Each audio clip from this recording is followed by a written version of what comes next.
Assalamu alaikum viewers, this is Sufras Kearney from Pegham-e-Haqq. Today I'm joined by Hamza Malik, brother Hamza Malik from New York. He's a very good Quran researcher. He has done extensive research in Quran. So Assalamu alaikum brother, how are you? Walaikum salam, brother Safaz. How are you? Welcome to our show, brother Hamza. First, before we start the program, I want you to please briefly tell our viewers about your journey coming to Quran. Thank you. Okay, so it's not much to tell. I do have uh, a couple of things on the internet regarding my uh, beginnings in Islam and my activities. But briefly, I became Muslim in 1970, August 21st of 1970. In 1972, I made the Hajj, and I've been studying Islam. I was a Sunni for the greater part of that journey. I met a brother uh, about 15 years or so ago at another friend's house, and we were discussing Islam and one thing after the other. And this brother told me that there was no such thing as Sunnah. When we were talking about the Sunnah, and I was advocating the Sunnah, and he told me that there's no such thing as a Sunnah, and I laughed at him. I thought it was like a joke. I said, how could you be talking like that? You're a Muslim. How could there not be a Sunnah? Everybody in the world knows about the Sunnah. Right. So he stood me down that it was nothing called Sunnah. So I said, okay, well, look, I'll tell you what we'll do, because I had never really looked at that matter and investigated whether anything called Sunnah existed or not. I was just a Sunni Muslim following the Sunnah as I was taught when I was introduced to Islam. Right. So I told him, I said, well, look, I'll tell you what we'll do. The next time we get together at this friend's house, I'll have done some research and I'll come back and I'll show you clearly that there is the Sunnah to be followed. And then when I came and started researching, I had the internet available at that time. Before that, I didn't have the internet at my disposal. I looked throughout the internet and I found different points of view, global points of view, people who was advocating that there was no such thing as the Sunnah and all that. Anyway, long story short, I came back to the next time we got together, and now I was supporting the brother that there is no Sunnah. And so after that, I began to research. I had been studying and advocating and teaching comparative religion. And I was doing a lot of debating and work as a da'i, as a spokesperson against the Christian doctrine of the sonship of Jesus is God incarnate and one thing after the other. And eventually I said, well, let me just put that down for a minute and let me clean up my own house, because I found out now that when looking back into my own situation, that I had a lot to get cleared up. Now, let me just plug this point also. There was a brother, and there is a brother whose name is Adid Safar. He had a book that came out some years ago. It was called The Arab Conspiracy Against Islam. Okay. I was able to get a hold of that book, and I read it, and there that backed up what the brother had told me about the Sunnah. It backed it up. It told me a lot of things. Basically, what it did was it pointed me back to the Quran. It pointed me back to the Quran. So I was able to take that book and put it down and pick up the Quran. I was not going to be an Adid Safarian or advocating Adid Safar. I appreciated the work. I appreciated the information I got from it. I picked up the Quran, and I never stopped picking up the Quran ever since. I've been looking thoroughly in the Quran for everything that I need to know and discover, and trusting Allah to guide me and guide my thinking in the matter of this deen.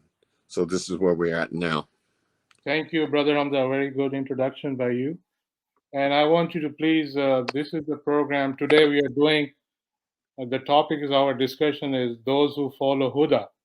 Yes. So I want you to please share your research with our viewers, what the Quran says about that. Okay. Those who follow Huda. There's a question mark behind this. Those who follow Huda. And, you know, when I talk to my Sunni brethren, those who know me and those who don't know me, I want to invite them to the Quran. I know what they believe. I practice the Sunnah. I practice the pillars of Islam and all these different things. I've studied fiqh Sunnah with some of the scholars in fiqh.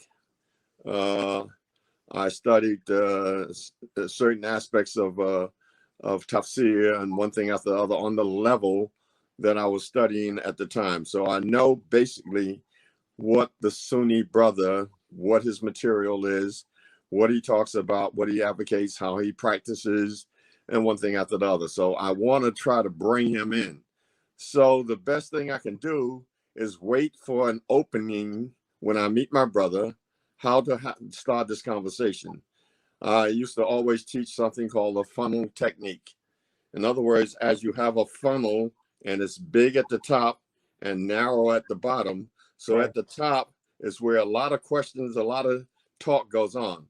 But Right. I want to ask a question to get you from all up in here down into the thin part of this funnel where now I'm in control. So when my brother meets me, he says, Assalamu alaikum, brother Hamza. Kayfa one thing after the other. Oh, Assalamu alaikum wa rahmatullahi wa barakatuh, brother. I haven't seen you in a long time. So I greet him back. And then I asked him a question. I said, excuse me, brother. I said, when you say to me, Assalamu alaikum, where'd you get that from? Where did you get that greeting from? So whatever he tells me, I'm going to point him to the Quran, chapter 6, verse 54. Chapter 6, verse 54. And this is what the messenger was told to say to those who trust with this Quran when they come to him. This is the greeting. Chapter 6, verse 54 says, and when those who believe in our messages come to you, say, Salamu alaikum. Right. Salamun alaikum. Salam, not as-salam. Now, I've heard some people say, well, that's not a big issue to make an issue out of as-salam, salam. I'm saying it is for me. If I'm following the dictates of the Quran and Allah says, say salam, he didn't say as-salam, well, then that's what the messenger would have done. He would only did what Allah said to do. He would not have added anything. Right. He would not have added as-salam when Allah said salam. That's what it says in Arabic, salam. He would not have said as-salam. So I'm saying to you that the greeting that you have is not a Quranic greeting. That's number one. Where'd you get it from? You got it from a source outside the Quran? Well, then you need to drop it. If you like the Quran, you love Allah, you want to follow his messenger, then you need to do exactly what he did. And just say salam. Don't get fancy. Don't get cute. It's very simple. Just say what the messenger said. When those who trust what our messages come to you, say salam alaikum. Salam alaikum. Now, regarding the nature of that salam, I look at what Moses said when he was sent to Pharaoh. When him and Aaron was sent to Pharaoh in the Quran, chapter 20, verses 47 to 48. We're going to see that greeting there discussed and why it's important. Just the greeting itself is important. And for me, this argument about the guidance, the source of the guidance, and what is the guidance and who is the guide is began and ended in just what I'm giving you right now. I call it the beginning of the end, or in the beginning. So now, in chapter 20, verse 47 to 48, Moses is told to go to Pharaoh, said, so go you to him and say, Surely we are two messengers, talking about him and his brother Aaron. We are messengers of the Lord, so send forth the children of Israel with us, and torment them not. Indeed, I have brought to you a message from my Lord, from thy Lord. And what? Salam is upon him who follows the guidance. Salam is on him who follows what? AlHuda. In other words, if you want to have salam, you want to have peace, safety, security, or if you would, salvation, you have to follow AlHuda. Otherwise, your salam means nothing. It's just an empty word. Very good point, Brother Hamza. It's just an empty word. If you're not following AlHuda, which we're going to establish what that is, then your salam means nothing. All day long, assalamu alaikum, assalamu alaikum, assalamu alaikum, whatever you're saying, if you're not a follower of AlHuda, it's just an empty greeting.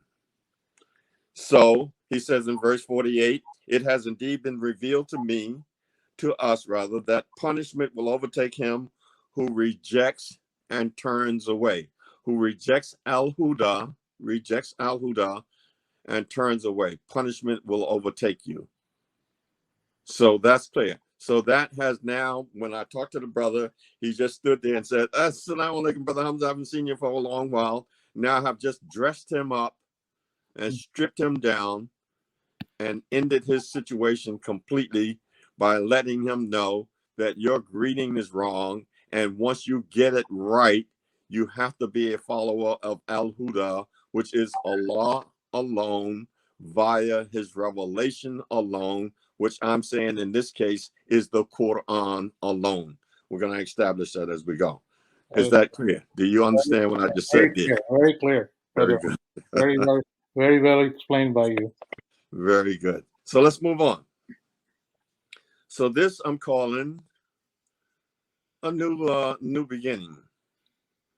And I'm asking about, for me, Allah's attributes. And for me, the two main attributes that I consider most important for me in my life and in the life to come is the attribute of Al-Hadi and Ar-Rahman, Ar-Rahim, the guide and the merciful one. Now, the guide is most important for me in this life, the guide, as well as Ar-Rahim is important as well.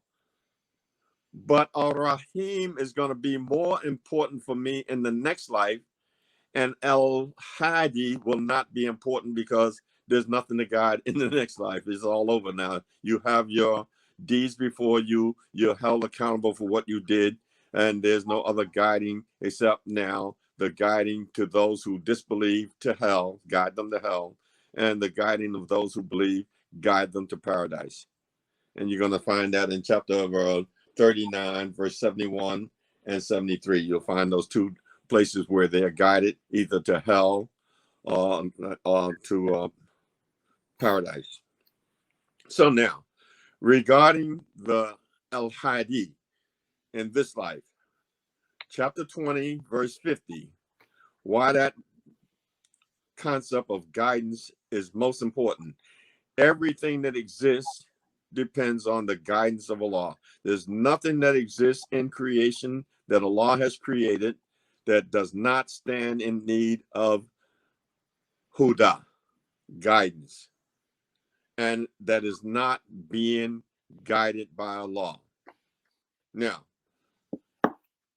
the only situation is that it occurs with humanity is that we have a free will. We have a will to accept the guidance and obey and follow the guidance, or we can reject and disobey and turn away from the guidance. Everything else has no choice. Everything else must obey the rules and the laws that govern it as guidance without exception. Only mankind can differ. Now, chapter 20, verse 50. And we can start at verse 51. It says, Pharaoh said, who is your Lord, O Moses? After they were talking, what I just talked to you about, pieces on those who follow AlHuda, and the punishment will come on those who turn away. And then Pharaoh says, well, who is your God, O Moses? Because don't forget, Pharaoh was claiming himself to be God. So Right. he wants to know, you mean to tell me you've got some other God? Who is that God, O Moses? Your God. Moses said, what? Not my God. He says, our God. Look how he came back at Pharaoh. He says, our God is he who what? Gave everything its creation, then guides. He gave everything its creation, then he guides. Now, right away, you have to think, well, Allah, just think now, Allah, who exists necessarily by himself, comprising all attributes of perfection, he is the one who created everything. So you ask yourself, well, excuse me, when he created everything that he created, was it created with all the attributes that it required for its perfection, to be a perfect creation? Yes, everything is mapped and planned with whatever DNA or whatever a situation that requires it to function. In creation, it obeys the laws that govern it. So Allah created everything, and then now after he created everything with all the attributes of perfection that it required, he now is guiding. He is guiding. He's constantly guiding. The law of guidance is constantly happening. So he said, our Lord is he who gives everything his creation, and then he guides. And in chapter 22, verse 54, and that those who have been given knowledge may know that it, speaking about the revelation from Allah, is the truth from thy Lord, so that they should believe in it, the revelation from Allah, which is the truth from their Lord, that their hearts may be lowly before him. And surely Allah is what? Is the guide of those who believe into the Sirat al-Mustaqim. Right. Allah is the guide of those who believe, who trust his revelation into what? The Sirat al-Mustaqim. Allah alone. He doesn't need help. He didn't need help in his creation and perfection of his creation, including mankind, humanity, and he doesn't need help in his guiding. He doesn't need help with anything. Now, once he has to need help, and he's deficient in anything, then that makes him not having all the attributes of perfection. He could not no longer be called the God, and that would be attributing an aspect of shirk to him. You're making a partner with him, association, a sharer. So this is what you'll be doing. We have to keep that in mind as we go further. Now, so the guide. So I'm saying in this life, that attribute to me is most important. This is why I'm always thinking about the concept of Huda, guidance, because I want to make sure that I'm following the thing or the source or the one that is the guide and not something else. And I'm trusting that the guide, who is Allah, is sufficient by himself to guide. He doesn't need any help. Now, the merciful, Ar-Rahim. Now we see in chapter 6, verse 12, say, travel in the earth, in the land, and see what was the end of the rejectors. Here we're talking about the rejectors of Allah, the rejectors of his revelation. We have to always keep this in mind. The rejectors of what? Allah alone, his revelation alone. That's who they're rejecting. They're not rejecting Allah and other people along with Allah, like a company, a group, Allah and his people. Look, I reject all of y'all, your whole family. Like somebody said, brother, I don't like you or your family. I don't like none of you. I don't like you or your family. Allah doesn't have a family. You see, so when you reject, you're rejecting only Allah. And how are you rejecting him? Via what? His revelation that he sent to you for guidance, and you don't accept it. You turn away from it, or you disbelieve in it, or you add to it. So you reject. So travel in the earth to see what the end of those who reject the rejectors. Verse 12, say, to whom belongs whatsoever is in the heavens and the earth? Say, to Allah. He has ordained what? Mercy upon himself. Now, can you imagine this? Allah says that he has ordained mercy upon himself. In other words, for me, I understand this to be that he has made it mandatory for him to show mercy, to be merciful, because he doesn't have to be. And wherever you fall short, whatever you come up on the low end of the scale, having done your best, having strived as hard as you can, Allah has made it mandatory that he can look at your situation, make an assessment, and show you mercy. Like when you go before the court and you say, your lawyer says, look, I think they got the goods on you, but you don't have a criminal record and all that. You look pretty good. Throw yourself on the mercy of the court.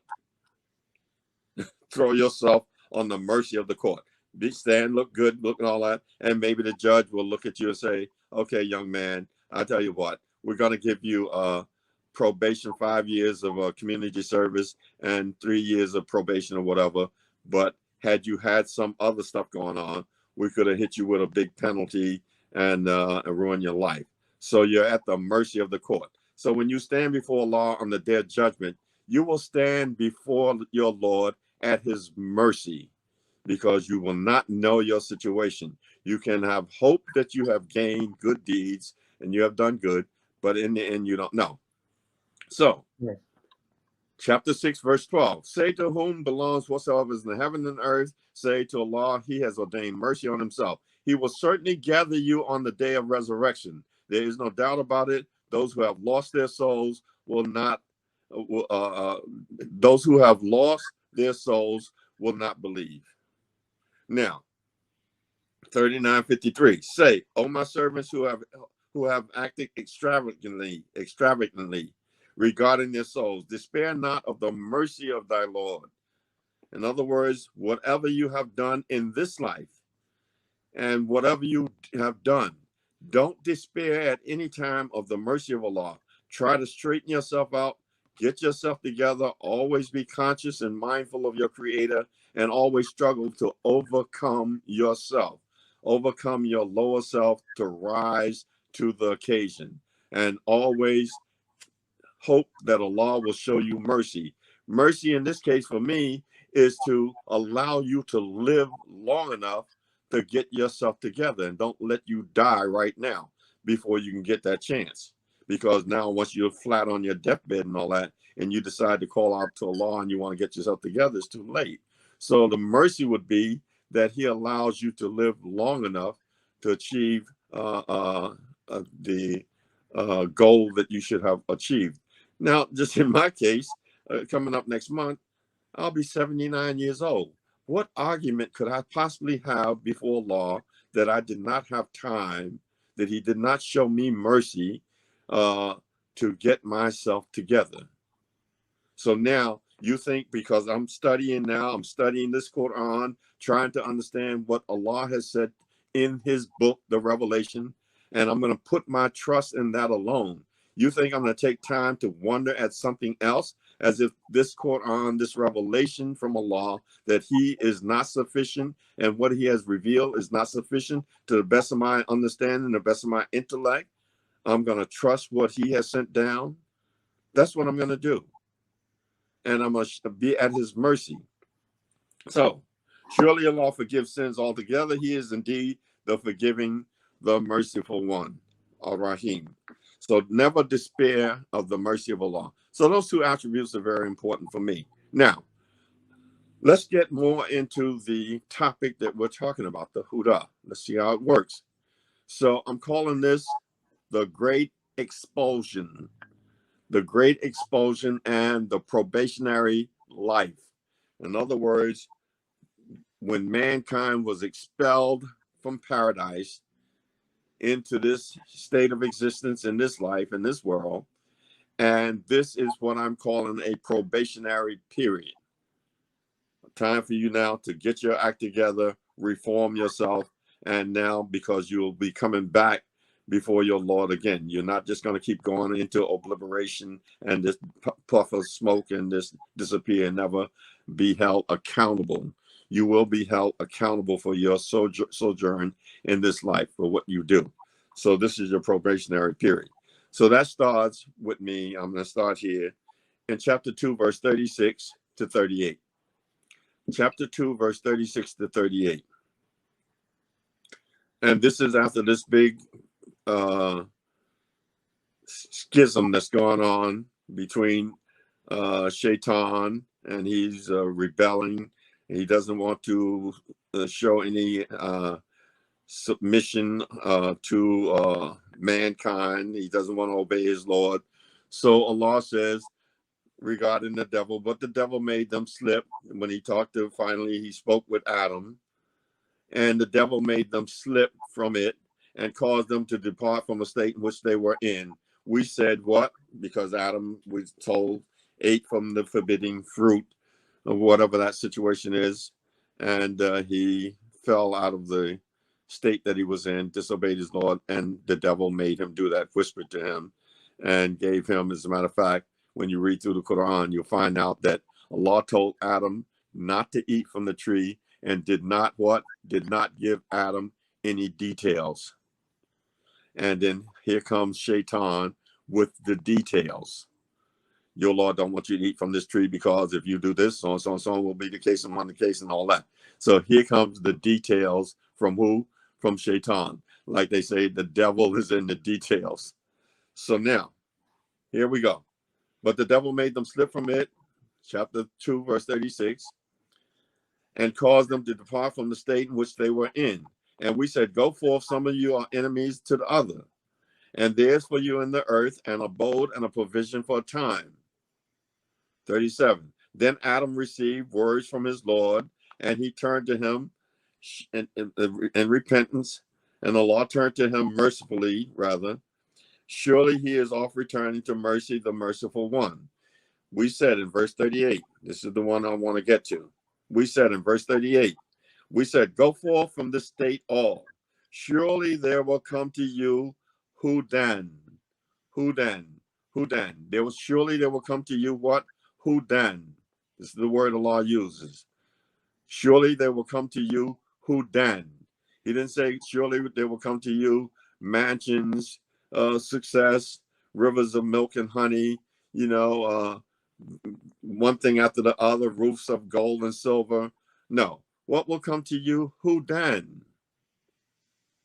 Hudan. A simple little word, Hudan. Now. That's very clear on this ayah. Very clear, right? Surely there will come to you Hudan. From who? From me. From who? From me. Not from anyone else. No one else. This is the scheme of life getting started. And so no one else in life will come with Huda. Hudan. No one else will come with that. Whatever they come with will not be Huda.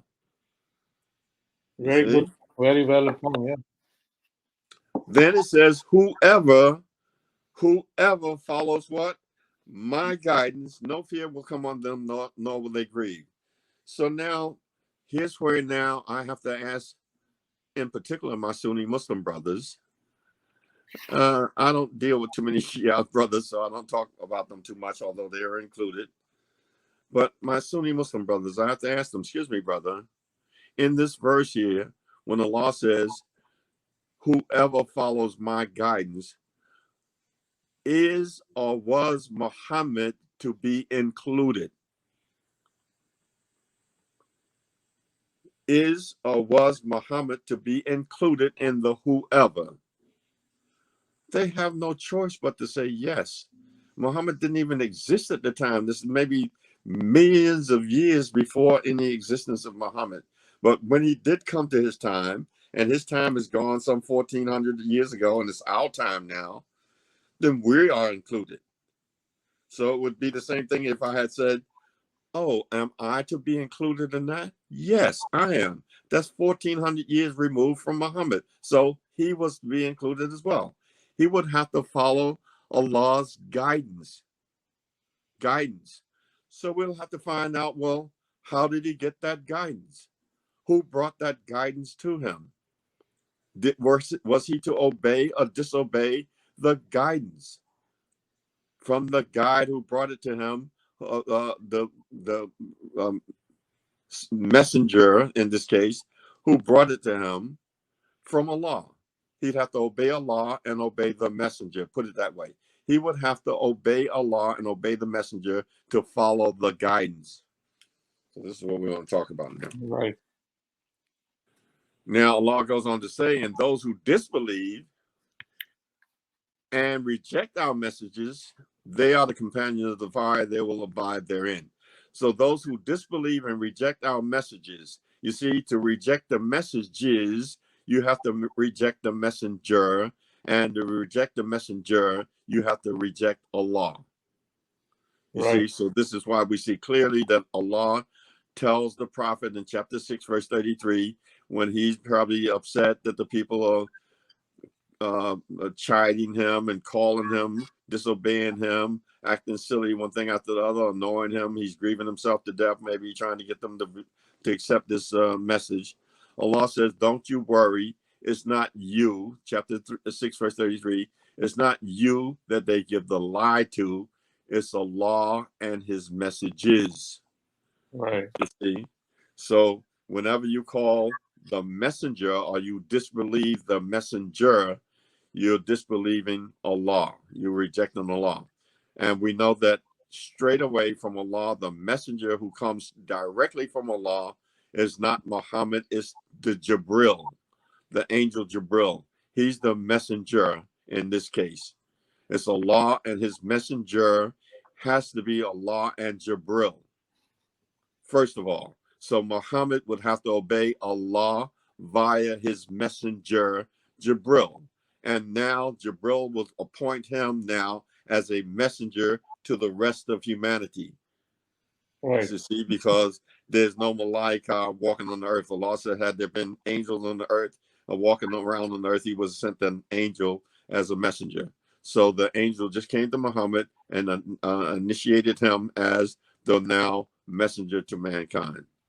So when we read obey Allah and obey the messenger, we have to ask, was Muhammad included? Did he have to obey Allah and the messenger? How dare you say no? So when you quote to us chapter 4, verse 59, as if that's something big for you, you're making a big mistake. That's what's big for you, a big mistake. Obey Allah and obey the messenger and those in authority, that has to apply to Muhammad as well. He has to obey Allah and obey the messenger. Now, in this case, he now himself becomes of those in authority, but to obey Allah and obey the messenger, he has to deal with that himself. This is why in chapter 8, verse 20, you see just obey Allah without the word atiyah there, because it's Allah alone who must be obeyed. I don't want to get too far ahead of myself, but I've given these talks before. A lot of people who hear me speak on this matter, they know where I'm coming from with this. I've talked about this thing many times. Now, look what Allah says.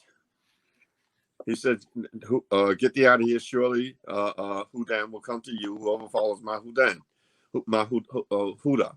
Now, how is he going to get that to us? Is Allah going to come in person like the people of the Nation of Islam say, Allah came in the person of a man, in the person of Master Farad Muhammad, and walked among the people? Or the Christians say that Jesus was God incarnate. He came in the person of a man, and other people who claim whatever they claim. Once you open that door, sometimes the Christian will say, well, brother, you mean to tell me God cannot become a man? He can do whatever he wants. God can become a man. So I said, well, how simple would that be for you to, how stupid, well, rather, would that be for you to take that stance? Because then I'd have to ask you, can a man become God? Because if God becomes a man, then he's a man, right? He's a man with all the attributes of being a man. That's what he is, an anthropo.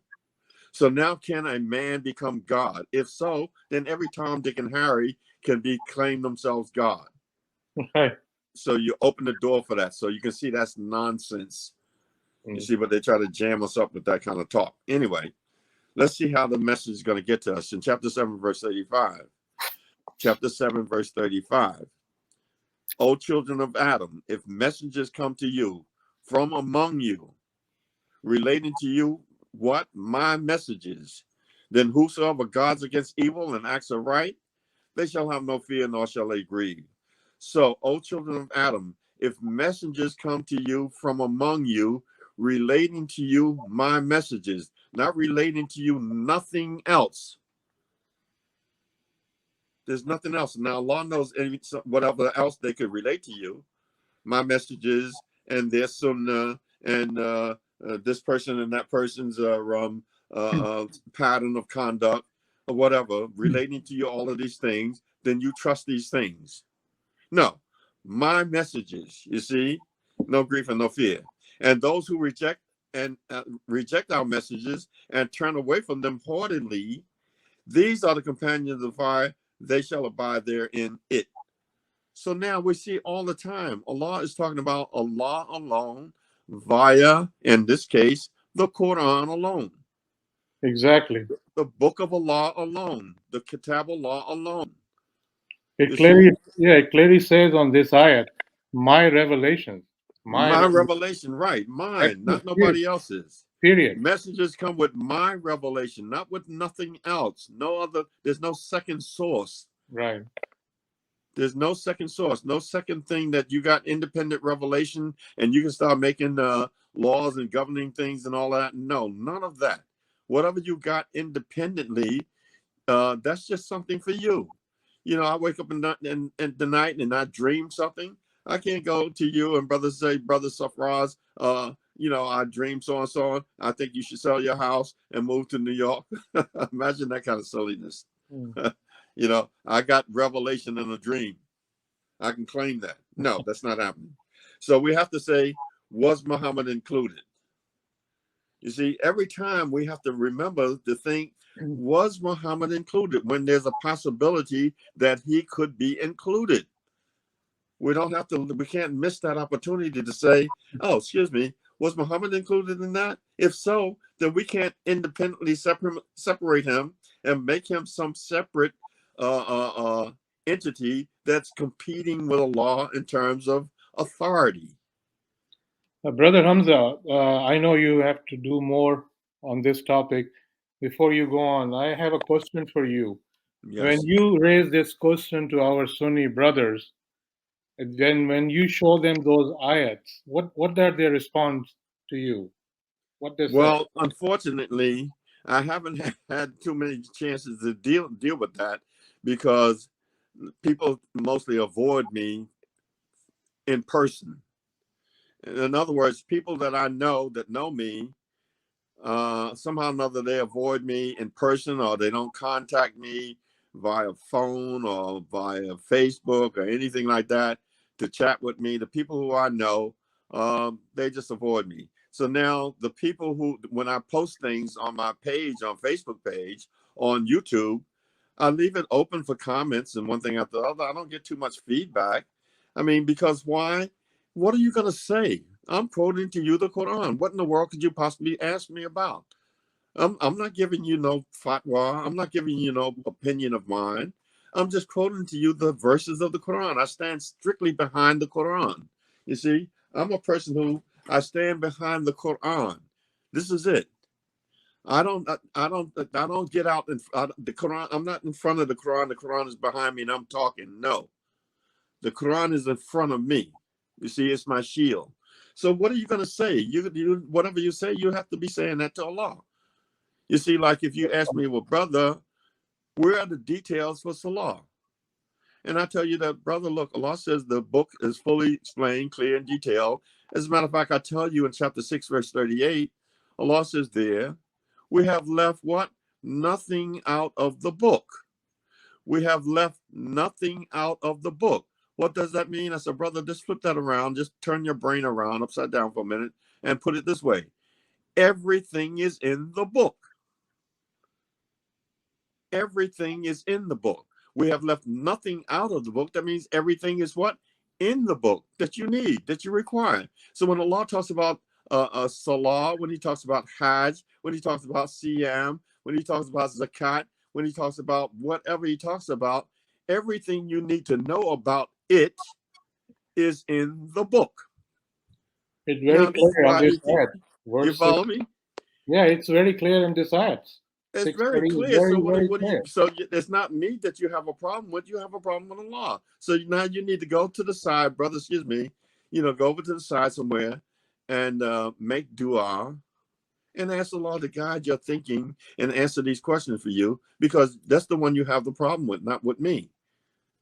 I'm just telling you what Allah says right here. This is what it says. That's what I live by, and that's what I'm telling you. Now, if you got something else to override these clear-cut, simple verses that I'm saying to you, when I say simple, I mean they're easy to understand. They don't need any body to interpret them for you. You don't need any scholar to come and tell you, brother, you don't understand this verse, what it means. When Allah says he's left nothing out of the book, I said, well, excuse me, he left nothing out of the book. That means everything is in the book. So brother Hamza, you think the problem is with those scholars? They're trying to mislead the folks. That's why, and they're not actually reading the Quran. They're just listening to those scholars. You think that? Well, let me say, I don't know their intent, but I know what they're doing. They are misleading. Now, whether they're doing it on purpose or not, I don't know. But some of them I could say are, because Allah speaks about them. Allah talks about those people who reject this Quran called Hadith, and what they do, they make their rejection of it a means of their income. You familiar with that verse? Right. Yeah. Yeah. So they make their rejection of this Hadith a means of income. You see, a lot of people get paid money. You see, if you see me sitting here, you see, I'm sitting here with one book. You see, normally when you see the scholars, as they're called, they got a whole array of books behind them, like maybe a shelf full of 100 books, and they're sitting there with their garb on, and that's to give you an illusion that they have all this knowledge and wisdom and one thing after the other. And I just have what? I have this book. You mean to tell me you got you got more than knowledge than what's in this book? All that what you have is something that supplants this book, that's is an aid or a supplement to this book. What are you talking about? I mean, we have the textbook. That's all we need to pass the exam, right? That's all you need. That's the book right there. That's the guidance. That's the Huda. So now, I hope that kind of answered your question. Now, like I said again, I could just go further into that, sure, but let that suffice for now. There was a request when Allah said, "Get thee out of here," one thing after the other. So let's look at the stage where mankind now has made a request for this guidance, and I'm calling it the monotheistic request for guidance. The people in Al-Fatiha, the people of Al-Fatiha, are people who are monotheistic people. They're people who already have guidance. They already believe in Allah alone. They already believe in his book alone, the people of the Fatiha. They're not the Arabs. The people of the Fatiha are not the Arabs, the pagans. These people are saying what? Alhamdulillahi Rabbil Alameen. That's not an Arab saying that before Muhammad came. This is before Muhammad. These people are before Muhammad. You see, Muhammad could not have came and said, Alhamdulillahi Rabbil Alameen or Rahman ar-Rahim Maliki Yawmiddin, because why? When Allah came to him, he was the law. In chapter 93, verse 7, the law said, we found you the law, and we guided you. We guided you. So you're not the people who were saying that. These people are not the law. They're asking for guidance. You now have been guided. We're going to come to that. So now these people are people who have a monotheistic outlook, and they have been promised a complete idea or concept of Huda. They have been promised what? AlHuda, the Huda in its complete, perfect form. They had it, but they know that there was another messenger coming that would guide them into all the truth and seal the deal for them completely now, that they would no longer have anything to desire. So these people were asking for that. And so they asked for the guidance. And now in chapter 2, verse 185, what happens? Chapter 2, verse 185, Allah declares there, and I'm just going to say it off the top, paraphrase. The month of Ramadan is that in which the Quran was sent down. What? Guidance, Hudan, and what? Clear proofs of the guidance, AlHuda, you see? Right. And Furqan. Furqan is a detailing details. It deals with details of the guidance. You see, separating, detailing, parting out things in their proper order. So this Quran was sent down in Ramadan as what? Huda, and clear proofs of the Huda. So this is what you asked for, and this is what you got. So who'd you ask? You asked Allah alone in the Fatiha. You were talking to Allah alone, the Fatiha, Allah alone. And you were asking for what? The Quran alone. That's what you were asking for in Fatiha. That is right. So what's the problem with you Quranists, rejectors of Hadith? The Fatiha that you recite every day, you're saying Allah alone, the Quran alone. That's what you're asking for. You're not asking for no Hadith and Sunnah. That's right. And don't forget that Allah responds to that in chapter 25, verse 31, because you ask for guidance and you ask for help in the Fatiha. Thee alone we beseech for guidance, thee alone we beseech for help. So in chapter 25, verse 31, Allah said, He is sufficient to guide and He's sufficient to help. The two things that you ask for in the Fatiha, Allah says He's sufficient to supply you with them. He alone. Now, can you imagine if you say, well, Muhammad was asking that in the Fatiha? Well, Allah says He's the one who's sufficient to guide you. He's the one sufficient to help you. If that was what Muhammad was asking. Right. I have another point of view about that. I won't go into that right now. But whoever was asking that, Allah is sufficient to supply the answer and the needs for what you asked for. That's Allah alone and His book, His revelation alone. In this case, we're calling it the Quran, based on chapter 6, verse 19, where the messenger said, this Quran I'll leave as a warning for you and whoever it reaches. So he said the Quran there. He just said this book, this kitab. You see, he said, I'll leave with you the Quran. You see, the month of Ramadan and that which the Quran was revealed. Okay. So now, sometimes you see the Muslim, what they call the Muslim apologist people, which I was one of them, and still in some way one. I'm still one. They claim that Muhammad is prophesied in the books of the Christian and the Jews and the Christians, and I would agree with them based on the verse of the Quran, chapter 7, verse 157. Now, when I look at that verse, I'm saying that verse is Allah's divine guidance in prophecy. In other words, Allah has prophesied that He would be guiding you by Himself alone, via His revelation alone. That's in the prophecy. That's prophesied. It's prophesied in this sense, Allah alone, the Quran alone. When you talk about Muhammad in the Bible. Now, in chapter 7, verse 157, it says, those who follow the messenger prophet, the Ummi, I call it the layman, the person who has no professional, no specialized training in any particular field of knowledge or anything like that. The ummi, the layperson. So those who follow the messenger prophet, the ummi, whom they find.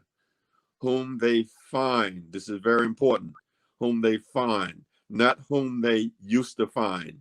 Now, this verse came down 1400 years ago. It said whom they find, and that stands now. If there's no longer valid because we don't have that material to find that messenger in, well, then this verse has no use now in the Quran. It's just lost its use. Right. So Allah didn't say who they used to find. He says whom they find. Like the same word Allah says when he talks about contradictions in the Quran, that there's no contradictions. He said, if it's not from Allah, you would what? You would find contradictions. Right. That means current and going forward forever. So it's the same word used there. You will find. You see, whom they find. That's Right. then going forward. So Allah has protected that that prophecy in their books. There's no way they can get rid of it.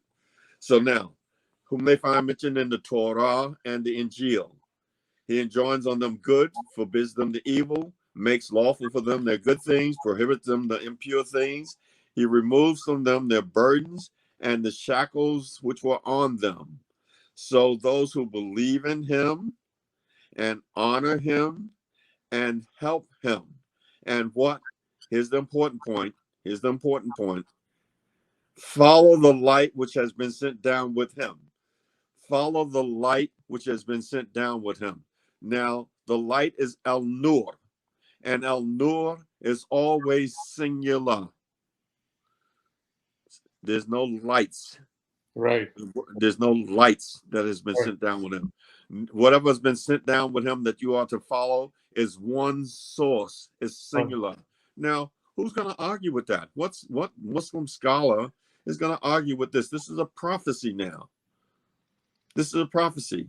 So you so much want to run and prove, yeah, Muhammad is even in your books and all that. So you want to pat yourself on the shoulder and all that, like you got the upper hand, but not knowing that now you have to get rid of all that hadith and sunnah stuff if you prove him, if that's the case. Right. Because we're going to show that he's come without that baggage. Follow me? So the light is a singular, and you can see that light being talked about in chapter 5, verse 15 and 16 of the Quran. And let me just read it. I didn't have it written out here. Chapter 5, verse 15 and 16. O people of the book, indeed our messenger has come to you, making clear to you much of that which you have concealed of the book, and passing over much. O people of the book, we're addressing them. Indeed, there has come to you from Allah what? A light and a clear book. A light and a clear book. These are not two separate and distinct things. A light and a clear book. Why? Because it says, whereby, with it, be he, singular. With right. the two things now are just one. Whereby Allah guides, such as follow his pleasures into the ways of peace, bring them out of darkness into light, and he guides them to the Sirat al-Mustaqim. Isn't that something? Very good ayat. Very strong ayat. Yeah. So who's going to argue with that? So far, since we've been talking, where is there room for hadith and sunnah? In anything I've said so far, I've eliminated any possibility for hadith and sunnah in anything I said so far. Even with the simple greeting, assalamu alaikum, we took it all out of there. So salam is only on those who follow AlHuda. AlHuda is only. Yeah, I mean, you have shown so many verses in Quran which talking about the guidance, and the only source of the guidance is what Allah's revelations are, Allah's guidance only. There's no left and right, period. So what's wrong with our Sunni brothers that they want to insist and make mockery at the people who follow this guidance and this light, which is one single source, the Quran alone, Allah alone? What's wrong with them? This is my point. What is wrong with them? What's wrong with the scholars? What's wrong with the scholars that know this? Aren't they afraid that they might drop dead any minute now? and then be held accountable? Aren't they afraid of that? Aren't they afraid of misleading? The law tells them. I'm working on a paper on a presentation called "What Will You Say?" In other words, Allah start telling them about everything that people will say on the day of judgment. I want to compile all that information. Oh Allah, we were not of the mushrikeen. Oh Allah, send us back. We see now we're clear and all that. We will do good. Oh Allah this, oh Allah that. Had we but listened and pondered all of these things that you would have said. So now, say them now. Get them out of your system. Get them right now so you don't have to say that. Straighten those situations up now. Because the law is telling you the end of the show what you're going to say if you didn't follow what? Allah alone in the Quran alone, via the Quran alone, his revelation alone. And I'm saying that for the people who follow the Quran, the Muslims, anybody who has revelation from God in the world, and they follow that and they died without knowing anything about the Quran, then Allah will deal with them. Anybody who never had any revelation of any kind and followed their ilham, their own self-inspired right from wrong discipline, Allah will deal with them. Allah will deal with them. I'm just talking about for us people who now have a book in our hand, a revelation in our hand, and we call it the Quran. So any person open his mouth and call himself a Muslim and talking about the Quran and is just a munafiq, simple as that, a hypocrite. He's a hypocrite. He's a liar. He's a mushrik, and Allah calls him a kafir. So this is all. This is what Allah calls. So very good, important point. I want to ask you about this. When you're adding something, when you said Quran and, anybody adding something and, they are kafirs. I mean, according to your research. It cannot be and, period. Yeah, well, that's in chapter 40, verse 12. Let's take a look at it real quick. It's not according, it's not even according to research. You don't have to research this. It's right there. All you have to do is just see it. It's right there. So look, in chapter 40, verse 12, 40, verse 12. Chapter 40, verse 12. What does it say? That is because when Allah, wahdahu, Allah alone, was mentioned, was called upon, you what? You became a kafir. You see, whenever Allah alone is invoked for whatever it is in life, Allah alone, you just trust and turn into Allah alone, you're not happy with that. You are a kafir. The person becomes a kafir. They only become a person who trusts and believes. Allah says when the shirk is added on, when you bring that second source, whatever it might be, and how many sources after that, who cares? Just add another source, and now you become what? Now you amanu. Now you believe. That's what 40:12 says. It's very important words. I think this is very important. As a matter of fact, if you don't know who you are, chapter 6, verse 107 identifies you. Allah tells the messenger there in chapter 6, verse 107, follow that which is revealed to you from your Lord. Revealed to you from your Lord. The word there is uhiya. Uhiya, that word reveal. That word is used in chapter 6, verse 19, that this, the Quran, has been what? Uhiya to me. Revealed to me. So follow that, the Quran. There is no God but He. That's in chapter 3, verse 17 or 18, however it is in your scripture. Allah bears witness that there's no God but He. And then Allah says, follow those two things, follow Allah alone and the Quran alone, and turn away from who? The mushrikeen. So we know now that the mushrikeen are the people who are not following those two things. Whoever's not following Allah alone, the Quran alone, we have to turn away from them. Who? They are the mushrikeen. But Allah upgrades over here and says, when Allah wahdahu is mentioned, they are kafirs. And that's something that we'll get to further on down the road. We'll deal with that. Now, I hope I'm not taking too much time. No, go ahead, brother. Okay, so now I just want to show this prophecy here now. You see, in chapter 7, verse 157, those who follow the messenger prophet and whom they find mentioned in the Torah and the Injil and follow the light that's been sent down with him. So now, we look at the chapter 21, verse 105, because we want to show you that Allah has made it so that you can go and search over there, because you have an obligation. The Muslim has an obligation to prove that Muhammad is in those scriptures. That's a claim made by the Quran. And so the Quran has to have the burden. The Quran has the burden of proof, meaning that the people who are advocating and upholding the Quran, they have to announce this to the people, and they have the burden of proof to go there and show them where Muhammad is mentioned in their scriptures. Somebody has to do that. Some scholar has to take it upon himself to do that, and then share that information with the rest of humanity, and everybody else can now see what it is, accept it, reject it, use it the same way or whatever. So we've had people who have done that. So now, just to show you that Allah names one of those books, previous books, he names it, and he quotes a verse from it.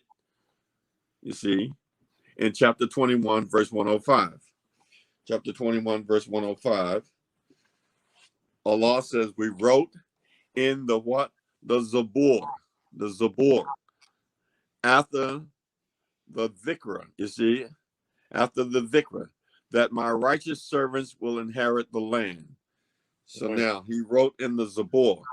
So I'm calling that the Psalms, the book of Psalms, chapter 37, verse 29. And I have it right here. I'm going to look and see if it's there. Allah said, we wrote in the Zabur that my righteous servants will inherit the earth. So let's see if that's still in this book that they have today. So we look over here, and we'll see it right down here. That's in Bible, right? You see, it says what? The righteous shall inherit the land and dwell therein forever. So Allah says he wrote that there, and here we see it here. Right. So now if we can find something like that here, and we can't argue, because Allah is naming the book and he's quoting it. Right. So now, then that little small thing is here. So now he named you some books before, the Torah and the Injil, and he told you that there's prophecies there. You think he will not protect that, and so that it still be there since this is here?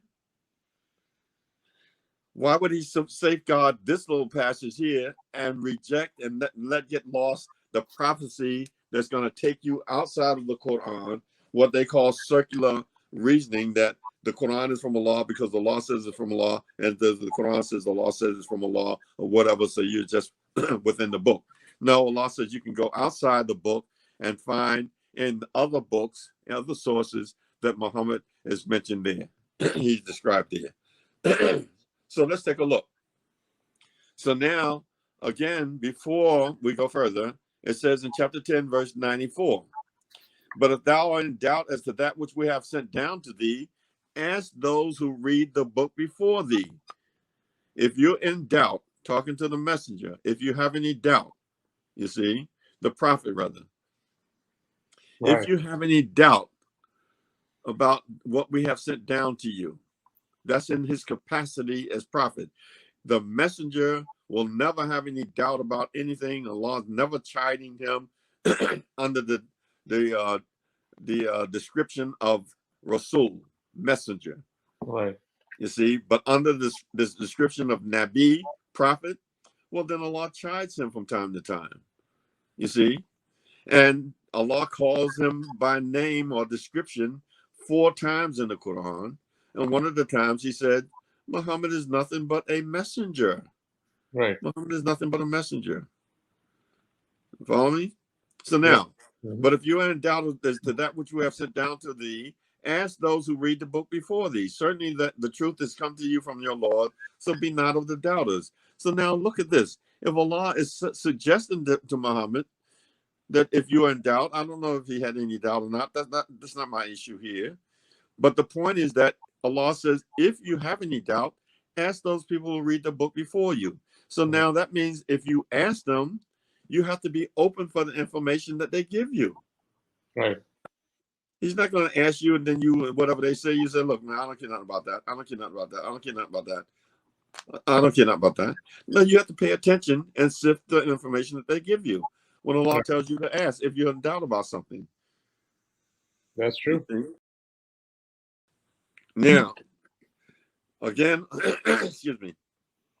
Again, in chapter 28, verse 51, to show now how we can go into those books and look for certain things. Allah says in 28:51, and certainly we have made the word or the speech, meaning this Quran, this revelation here, the book, to have many connections for their sake, so that they might be mindful. Allah has made the Quran to have many connections with this revelation for their sake, not for us, but for their sake, so that they can be mindful. So we made it so that we can show you that there's things in here that tell you that come over here, like in chapter 28, verse 49, where the messenger says, "Bring me a book that's a better guide than these two books, and I will follow it." Right. You see, bring me a better guide than these two books, and I will follow it. Well, right away that rules out any hadith and sunnah, because the last thing that he's going to follow is the Quran. Bring me a book that's better guide than these two guys. So this book here, the Bible, guides to this book, and this book is the book to be followed. Right. You see? So now nothing else. So there's no hadith and sunnah. Otherwise, the messenger would have left open that there's something else I'll be following after that. That's another talk for another time. That's fine. The only thing I have, when you talk to the people and when you see looking around everywhere in the world right now, I mean, they give more priority to the volumes and volumes of Sahih Bukhari and Yeah. other, and they don't even read the Quran, and they give priority to those books. Yeah. What you have present today Yeah. is totally against what they're doing at this time. What do you say about this? Well, I say what Allah says about that. Most people disbelieve. Most people hate the truth. Most people are astray. Most people are mushrik. That's what Allah says. So it's just for us, we just have to do our part. We have to live, guide ourselves, save ourselves and our families, our loved ones, the ones close to us. Try to reach the person that we can reach. But Allah has already said about some people, no matter what you say to them, how much you warn them, they will not believe. Allah says most people don't serve Allah except they associate a partner with him. Most people hate the truth. Most. Whenever there's most in the Quran, it's always negative. Whenever there's most, the word is aktharu. Whenever there's most in the Quran, Allah talks about most, it's always some negative stuff. It's the minority that gets it right when it comes to God. When it comes to God, it's the minority that gets it right. So if you find yourself in the minority talking about God, you might have a good footing that you're standing on. But what is the problem, Brother Hamza? When you show them the clear verses in from Quran, how come they still give priority to the volumes and volumes of those Bukhari? Because of this, again, let the Quran speak. Look, in the Quran, chapter 17, verse 45 and 46. And when thou recitest the Quran, we place between thee and those who believe not in the hereafter a hidden barrier. Because there's something that's in them that is not right. And so there's laws that govern guidance. And so if they don't open themselves up for guidance, then they will be shut down from the guidance. I don't care who it is, any person. If they don't open themselves up to be guided and want to be guided, they will not be guided. So Allah says, and when thou recitest the Quran, we place between thee and those who believe not in hereafter a hidden barrier. And when we put coverings over their hearts and deafness in their ears, unless they understand it. And when thou makest mention of thy Lord in the Quran alone, they turn their backs in that version. So this is why we have. No, I don't have to give any opinion about why it is. We don't have to do that. Allah tells us why everything is happening. Allah tells us why. He answers the question. These people are just guilty of this. They're just disbelievers. They say that they believe and they believe not. They're mushriks. That's really sad. I mean, when you see It's a that. sad situation, but that's the way it is. That's what it is. I mean, Allah tells when the clear verses are recited to them. What are they talking about? I said they take the Quran now as a prayer book. The Quran is just a prayer book. They make the prayer, they make dua, they kiss it and put it somewhere, and that's it. You know, and they pick up what? They pick up this book here. They get their guidance. You see, they get their guidance from him. You know, I gave a talk about the hadith where it says the best speech is the speech of Allah and the best guidance is the guidance of Muhammad. I gave that talk about a week ago. So that's where they get their guidance from, and therefore they are the law. They're misguided. The masses of the people, most people, that's what they are. They're in that field of being misguided. So that's what it is. I mean, it's strange. You would think that, especially for a Muslim. I mean, I could see another person raised in a different family, maybe a Christian. I just call out a Christian because a lot of people are Christians, and they're just Christian by name. They just was raised, and what are you, a Christian? We believe in Jesus, yes, and they're just raised that way. So a lot of people are just that way. They don't know, and if you call them and invite them, they're set in that way. But for a Muslim who reads the Quran and reads these verses and still want to turn to a second source, it's unbelievable how they could do that and boast about it and brag about it and belittle people who trust with Allah alone and his revelation alone. That's, to me, is like insanity to the max. It's maxed out. It's maxed out. It's so puzzling for me, because they pursue their career. They go to university, college, and they have professional careers. Yeah. They always reason everything. They understand they make money, but when it comes to Quran, Yeah. they say no, no, no. We don't have to. It's not right. We have to go to the Bukhari and all those scholars. We cannot reason there. I don't know what's the disconnect. Yeah. Why so disconnect? I don't know. Well, this is because the people are they're mushriks. You see, look, here's what it says right here. Look, here's the answer. You see, every time for me, if you ask me a question, I'm gonna let the Quran do the answering.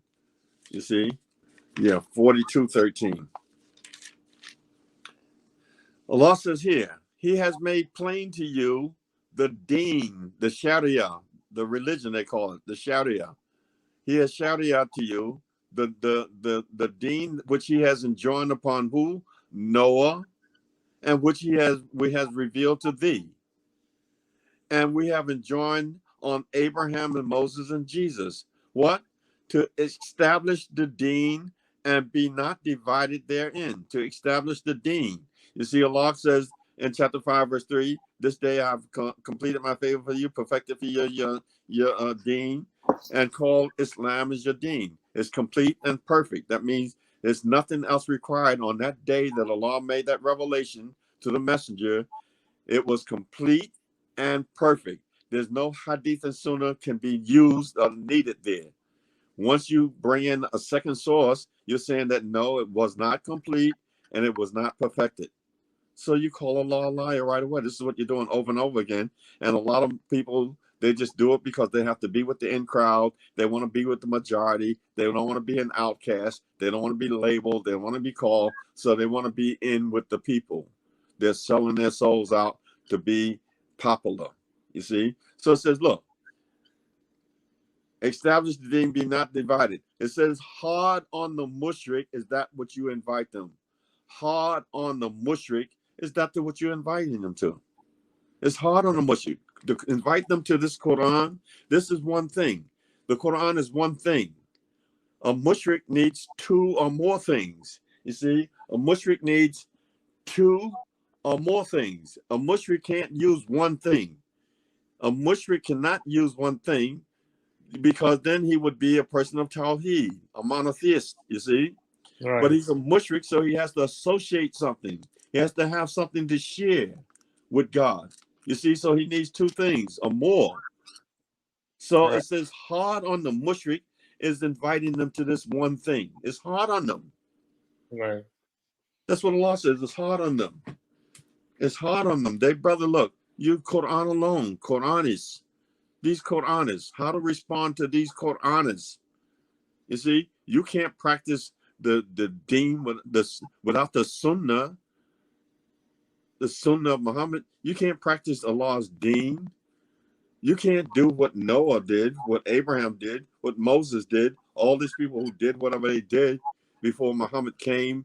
They're all gone, and they left here before Muhammad, Right. and Allah applauded them and raised them to a high status. So high was their status that in chapter 6, verse 84 to 91, Allah names about 18 of them there, and then tells Muhammad, this is the guidance that we gave them. Follow their guidance.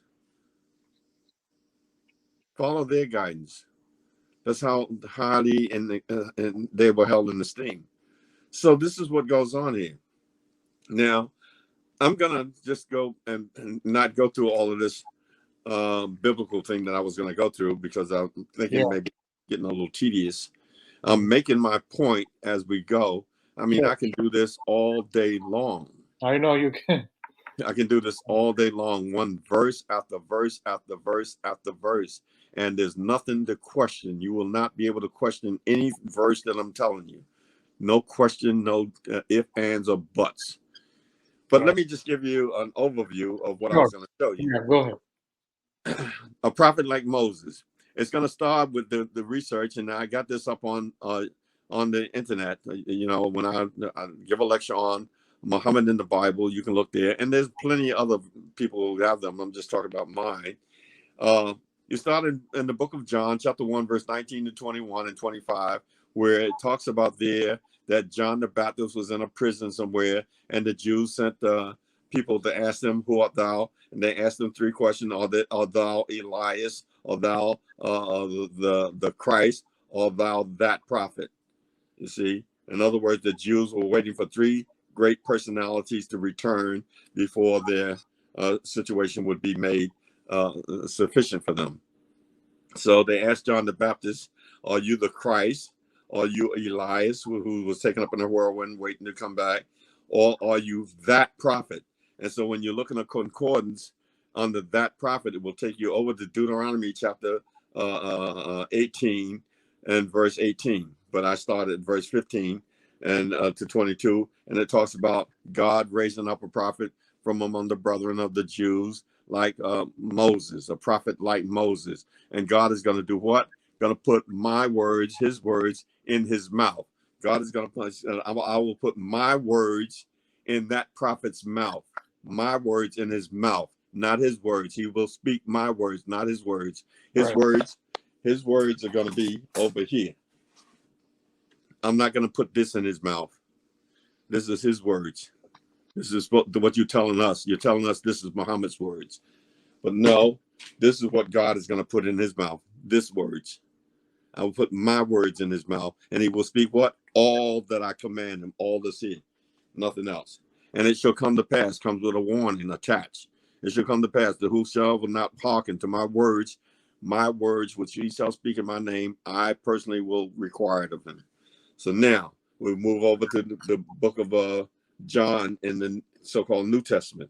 In John chapter 16, verse 12 to 14. There Jesus is talking on the same line. He says, I have told his disciples, I have yet many things to say unto you, but you can't bear them now. You're not ready for this now. Howbeit, when he, that person that's going to come, is called he, the Spirit of truth. He has so much truth that he's embodied with. He's called the very Spirit of truth himself. He says, when he, the Spirit of truth, has come, he will do what? He will guide you into all truth. All truth. How's he going to do it? He shall not speak of himself, meaning of his own accord, but whatsoever he shall hear, that shall he speak. That shall he speak. So this is what he heard, and that's what he spoke. This is the word that was put in his mouth, and that's what he spoke. So then we can go on with that. So now, whenever the Muslims try to establish Muhammad in the Bible, right away they're eliminating any hadith and sunnah they're eliminating the religion of Islam altogether. Their so-called religion of Islam, as opposed to the Deen of Islam, which is something entirely different. The Hadith and Sunnah is gone. Don't they understand this? I don't understand what's so hard about this. So hard about this. So hard about this. Anyway, let's get back into where we are. Just went through that real quick. I didn't want to burden you down with that. If I was in my study group, now I would take the time when this could be like 3 hours or something long or whatever, you know. So anyway, let's come back to on board and finish this off. Now we said that the truth has come. When those prophecies came, they have been fulfilled. The truth has come. In chapter 10, verse 108, Allah says, "Say, O people, the truth has indeed come. When he, the spirit of truth, has come, he will guide you in all truth. I will put my words in his mouth," and all that. So that was the prophecy. It's been fulfilled. And Allah is telling you right here in chapter 10, verse 108, "Say, O people, what? The truth has indeed come to you from your Lord." So whoever is guided, he is guided only for his own soul. And whoever goes astray, he goes astray against it. And I am not a guardian over you. The truth has come. The truth has come. And we know that Allah says in chapter 47, verse 2, that which is given to Muhammad, that's another time where his name is called out there, that is Al-Haqq. That is the truth from your Lord. That is Al-Haqq. That which is revealed, sent down to Muhammad, that is the truth. It's that one thing. It's not two separate things or many other things. No Hadith and Sunnah there. There's no room for Hadith and Sunnah. As a matter of fact, I'm going to talk about this subject, inshallah, on the 5th of September. The so-called authority of the Sunnah. I'm going to deal with that and annihilate that once and for all, straight out of the Quran. You see? So we can take care of that business once and for all. The authority of the Sunnah. We're going to deal with that on the 5th, inshallah. Sure. But right now, we're taking care of it right now. It's already dealt with. I'm just going to go specifically at the word Sunnah. But right now, we've eliminated it already. There's no room for it in what we're talking about so far. You understand that, right? Yes, right. Very clear. Yeah. So the truth has come to you from your Lord. Chapter 10, verse 32. Such then is your Lord, the true Lord, Allah, your true Lord. And what is there after the truth except error?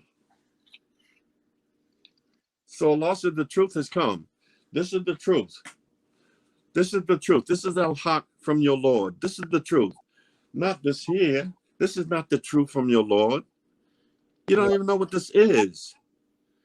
You can't verify this. There's nothing about this. Well, brother, don't tell me about, well, the people who brought you the Quran, the narration, trainers, transmission, and all that, and the same people did that. I'm going to give a lecture on that too and blow that mess away. All that's garbage. We're not buying that. You fool somebody who doesn't know with that dumb stuff. You see, we're going to blow all that mess away. That's all going to fall down the tube. Everything that they're saying, we're coming against them hardcore because the Sunni Muslims are on the run. Make no mistake about it. They're on the run. The wool has been pulled off them. That sheep clothing that they've been wearing, we see that they're wolves in sheep clothing.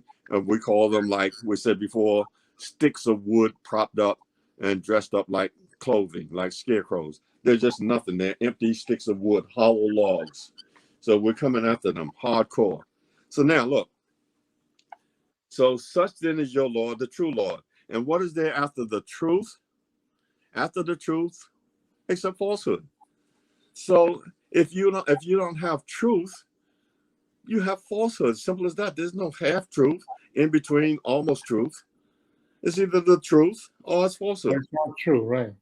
And then Allah says, how then are you turned away?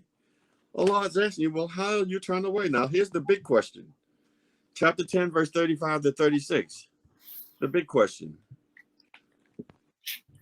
It say, is there any of your associate gods who guide to the truth? Your people who are shuraka, the people of shirk, the people who you associate with God. Is there any of them who guides to the truth? You see, this is the truth. Right. Is there any of them who guide to the truth? Anyone? Say, Allah guides to the truth. Allah guides to this alone. Allah alone. Right. Not Allah and. Not Allah and the Prophet. Nobody. So, Allah guides to the truth. Is he then who guides to the truth more worthy to be followed, or he who finds not the way unless he is guided? We know that Muhammad didn't find the way unless he was guided, chapter 93, verse 7. And he tells you in chapter 6, verse 162, that my Lord has guided me to the Sirat al-Mustaqim. And then in chapter 3, verse 7, Allah says, and do not deviate after Allah has guided you. This is what you don't do now. You don't deviate after Allah has guided you. So Muhammad has been guided. He needed guidance. He's not able to guide. He's disqualified to be followed. He's disqualified. This verse here, chapter 10, verse 35, disqualifies Muhammad as a person to be followed. His sunnah for guidance. Now you can follow his sunnah, and because you want to know how to sit down in your house and cross your legs, or you want to eat with your right hand with your fingers and all that, and you don't want to buy fancy forks and knives and utensils and all that, or you understand you want to sleep on your right side, and you want to do all these kind of things. You can do whatever you like. It's no problem. Do whatever you like. But guidance to get you from here to paradise, he has no the position in that role to guide. Chapter 2, verse 272 says, thy duty is not to guide, or the law guides whom he please, and you're not the one to be followed. Is he then who guides to the truth more worthy to be followed, or he who knows not the way unless he is guided? Then Allah says, what is the matter with you? How do you judge? And I'm saying same thing. What the hell is wrong with you? That's what I'm saying. How do you judge? What's wrong with you? Sorry for using that language on your channel, brother. Let me calm down. Sorry. No, what they're saying is verse 1035 is very clear, very strong word. 1035 is very, very clear. Allah is telling you that he is the one who guides to the truth. He's the only one worthy to be followed. And then in verse 36, Allah says, and most of them follow naught but conjecture. Surely conjecture will not avail aught against the truth. And truly Allah is knower of what they do. No, he's the knower of what they do. Now, don't forget, you remember I started off by talking about, and I mentioned this thing before. I don't think I mentioned it like this tonight. I talked about the round trip ticket from paradise. In other words, when Allah says, get thee out of paradise, he sent you out, but he sent you with a round trip ticket. He gave you a ticket that will allow you to use it, to cash it in, and to get back to paradise if you qualify. I mean, you will get back to paradise, but at that stage, you won't be in paradise. You'll be standing before the judgment, either to go to paradise or go to hell. But you will come back to that state that you had gotten out of. You will be back in the presence of Allah to be held accountable. So you have your round trip ticket to get out of there and get back, and then you can show cause. You see, show cause. So Allah says in chapter 2, verse 38, get thee out of here. Chapter 7, verse 35, messengers come to you with my message, whoever follows, no problem. So now you're back in paradise. The last stop, chapter 7, verse 43. You're back in paradise now. You're back in paradise. And now we want to see if Muhammad is included in this statement. It says then, and we shall remove whatever ill feelings is in their hearts. Chapter 7, verse 43.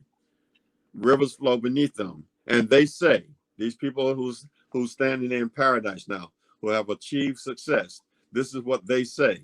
We want to know if the messenger prophet is saying that too. The prophet, if he's saying that too. The prophet, is he saying this? And they say, all praise is due to Allah who guided us to this. All praise is due to Allah alone. Allah alone who guided us to this with his AlHuda alone. And we would not have found the way. What? We would not have found the way if Allah had not guided us.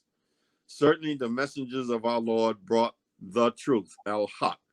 That which is given to Muhammad, that is the truth.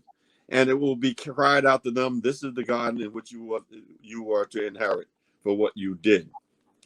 Now, we asked our Sunni brethren, excuse me, is that Muhammad standing there saying that he would not have found the way unless Allah had guided him, and that the messengers of his Lord brought the truth? They would have to say yes, because that which is revealed to Muhammad, that is the truth. Who revealed it, Muhammad? Allah. How did he get it? Through the messenger Jibril. So he would not have found the way if Allah had not sent that message to him via Jibril, which was the truth. Isn't that right? Right. So he would have to obey Allah and obey the messenger in order to qualify as a person who trusts in with that message. And that's the way it goes. That's the first stop. So our Sunni Muslim brothers have got that mess all wrong and just bamboozling the innocent new people who come into this religion, come into this deen, and taking their shahadas and doing all this mess here, and paying, they'll go into little masjids and paying their sadaqah and their zakat and making the imam fat. They take this payroll from the imams, take them off the payroll, and the masjids will be closed. Give them 6 months and the masjids will start closing down, because the imam will have to go out and get a job and work like everybody else, and he won't have time to be sitting around there, you know, stroking his beard and giving DOS, you know, talking about stuff that he don't know what he's talking about. It'll be out of business. Anyway, that's just my thinking. I've been around that mess for 50 years, so I've seen how it goes. I could have been one of them. Now, look, so if Muhammad wasn't there saying that in chapter 7, verse 43, then he must be over here in this category saying that. And that's in chapter 7, verse 52 to 53. Chapter 7, verse 52 to 53. We just talked about 743, where they're saying all praise is due to Allah who guided us to this. We would not have found the way if Allah had not guided us. The messenger of Allah brought the truth. Now, if he wasn't in that category with that group of people saying that, he must be over here, because there's only two categories. There's going to be a group going to paradise and a group going to hell. There's no in-between group that's they're standing around saying, wow, I wish I could get in paradise. I don't want to go to hell. And they're just in between, just chilling out. No. So look, chapter 7, verse 52. And certainly we have brought them a book, which we make clear with knowledge, a guidance, what is it? Hudan, and a mercy for people who believe. Chapter 7, verse 52. When Allah says, get thee out of here, what? Hudan will come to you. Remember the topic was the AlHuda, you see? Right. This was our topic here. The topic, those who follow AlHuda. So look, certainly we have brought them a book, kitab ben, a book, not books, you see, which we make clear with knowledge. What? Hudan, there's our word there, where Allah says, get thee out of there. Hudan will come to you. Here's Hudan that's in that book, and a mercy for people who believe. Now, 53. Do they wait for the aught but his final sequel? On the day when the final sequel comes, those who neglected it before will say, indeed, look, those who neglected it when the final sequel come, and now you're dead and you're standing before paradise, and you neglected it while you were in this life, here's what you will say now on the side that's going to hell. On the side that's going to hell, you're going to say the same thing, one of the same statements that the people going to paradise are going to say. You're going to be agreeing with that now. What? They will say, indeed, the messengers of our Lord brought the truth. These are the people going to hell saying, indeed, the messengers of our Lord brought the truth. Right. The people going to paradise say, indeed, the messengers of our Lord brought the truth in 743. So which category, which group is Muhammad in? Follow me? No. He has to be in one of those groups. We know that he's in the group going to paradise. So he's standing there and said he would not have found the way if Allah had not guided him. He doesn't have any guidance of his own that he could do independent. In other words, brother, you can't practice this Islam. You can't do without this Quran, without the Hadith and the Sunnah. He said, no, if Allah hadn't guided me with this here, I wouldn't have found a way. I don't have nothing else to supplement with this here. Now, and then look what they say. They say, are there any intercessors on our behalf so that they should intercede for us? Now they're jammed up. They're in trouble now. They want an intercessor. And then in case there's nothing like that, they said, oh, wait, hold it. There's no intercessors. I got an idea. Oh, Lord, please, I got an idea. Look, or could we be sent back that we should do deeds other than those we did? Okay, Allah, look, this is very easy. Send us back. We'll get our stuff together. We'll do the deeds that we didn't do. Send us back. We got it straight now. You see, there's no counselor here. There's no counsel here. No, a court-appointed attorney. Excuse me. You have a lawyer. You can afford one. No. Well, we'll appoint you one. No, there's nothing like that here. So, well, look, can you just release me? I'll go back into society. I'll be good. No, the other thing is that it's very clear. When the Prophet was alive, he just following Allah's message, the revelation. That's all he did. That's all he did. There is no sunnah at that time. Right. That's all he did. He followed the message. And as the messenger, his only duty was to deliver the message, make the message reach them. Right. Allah says, indeed, they have lost their souls, and that which they, look, listen at this part. The people now who are going to hell, listen at this part. Pay attention. Look, indeed, they have lost their souls, and that which they forged have failed them. They forged something. So what did they forge? Take a look in chapter 12, verse 111. Let's see what they forged. That which they forged failed them. It failed them. This is what Allah is telling us now. You want to know more than Allah? You want to know more than Allah? Look, chapter 12, verse 111. In their histories, there is certainly a lesson for men of understanding. It is not a narrative, it's not a hadith, which could be forged. It's the same word there used for forged. It's not a hadith. This Quran is not a hadith that could be forged. And over there it said that which they forged failed them. This is what they forged. This failed them. This is a hadith that could be forged. Excuse me, brother. You said this is Sahih Bukhari. Could it be possibly, is it possible that the verse that you're calling Sahih, that you're giving credit to, is it possible that it could be forged? That it could be forged? I don't care what stamp you put on it and all that. Could it have been forged? If you say no, then you're making it equal with this, because this can't be forged. If you say this can't be forged, then this can't be forged, then you're making them one and the same. You can see the kind of shirk that you're involved in here. So Allah said that which they forged failed them. And what did they forge? A hadith. Hadith is what they forged in chapter 12, verse 111. The same word used there for forged. So you can see what they dealt with there. Now I'm going to close out now. Chapter 31, verse 21. Chapter 31, verse 21. And when it is said to them, follow that which Allah has sent down, they say, nay, we follow that wherein we found our fathers. What? Though the devil calls them to the chastisement of the fire. Look, the devil calls them to invites them. The devil is doing dawah. You see, the devil is a da'i. Mm-hmm. You see, he's inviting to the fire. So look, in contrast to that, in chapter 23, verse 73, Allah says, and surely thou, talking about the messenger, calleth them to the Sirat al-Mustaqim. You're doing the same thing. You're doing the same words is used. The devil is calling to the fire. Muhammad is calling to the Sirat al-Mustaqim.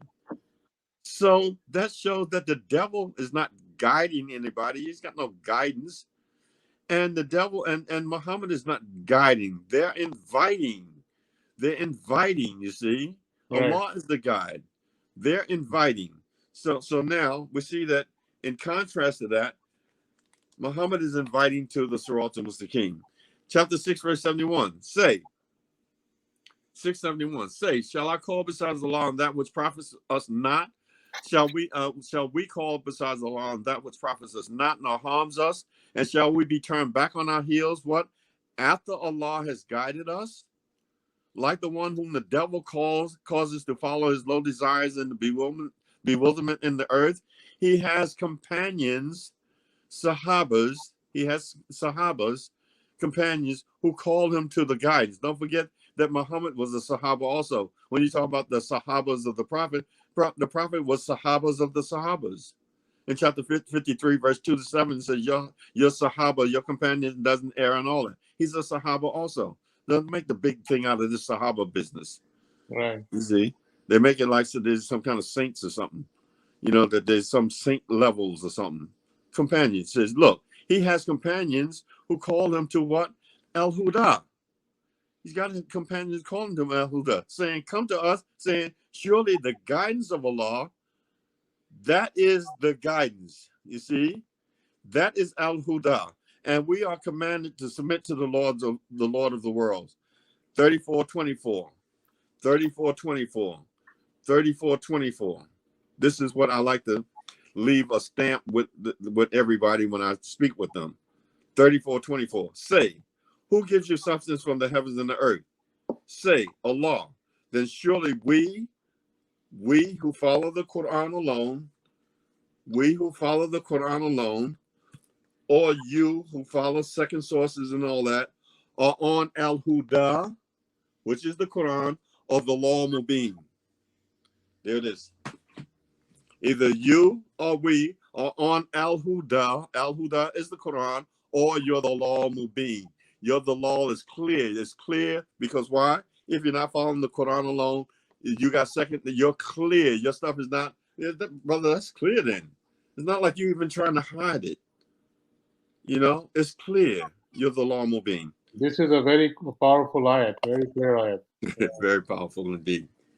Yes.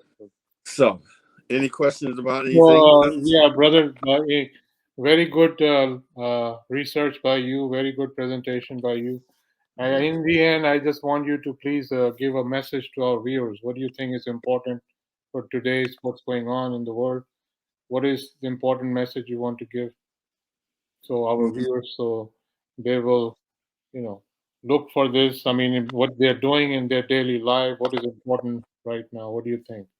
Well, for Muslims, because you see, for me, I mean, what goes on in the world in terms of politics and basically politics, and right now we got this virus going around and all that business.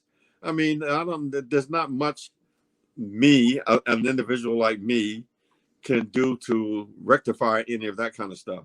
We see what's going on in Afghanistan and places like that now, where these people are just going crazy, killing and bombing and doing all kind of destruction. These are so-called Sunni Muslims, Muslims who are following second sources. They're just acting crazy and all that. So I'm basically a person who my advice is about how to get ourselves ready to meet our Lord, to stand before our Lord, because that could happen anytime. I could wake up and you can call my house tomorrow and they say, Brother Hamza died in his sleep last night. So that's the end of it. I'm gone. I'm talking here, and tomorrow I'm out of here. So that's how quick it is. Allah says, how long do you tarry? A day or part of a day? So what I would say to Muslims in particular, a word of caution that Allah cautions them about when you come to this Quran, making haste and jumping and running to second sources. You have to be careful with this now. Your life and your soul is at stake. So I'm saying to you, follow these different set of guidelines that Allah gives you as instructions to guard yourself to be careful. Number 1, chapter 5, verse 101 to 102. And I heard somebody say the other day that this was a Jewish instruction for the Jews. I said, how silly could that person be? They're so removed from the Quran that they don't see that it says, oh, you who believe. They said it's something for the Jews. That there's something for the Jews. I said, you're so removed from the Quran that you don't even know now what the Quran is even talking about. That's how far. It says, oh, you who believe. Do not ask questions about things that when somebody tells you about it, you have a problem now. Allah says, don't do that. You see, basically he says, if you ask when this Quran is revealed, which is revealed now, your answer will be in the Quran. Any question that you need to know is in the Quran. Don't go outside the Quran looking for anything. anything that's necessary for your guidance to get you back to paradise. Don't go outside of the Quran looking for it. Allah cautions you about that and tells you that people before you did that, and now they just flipped out of basically what we say, they blew their deen. So don't do that. Chapter 5, verse 101, 102. Another point of caution is chapter 17, verse 36, where Allah is telling even that now that 5101 is for population in general.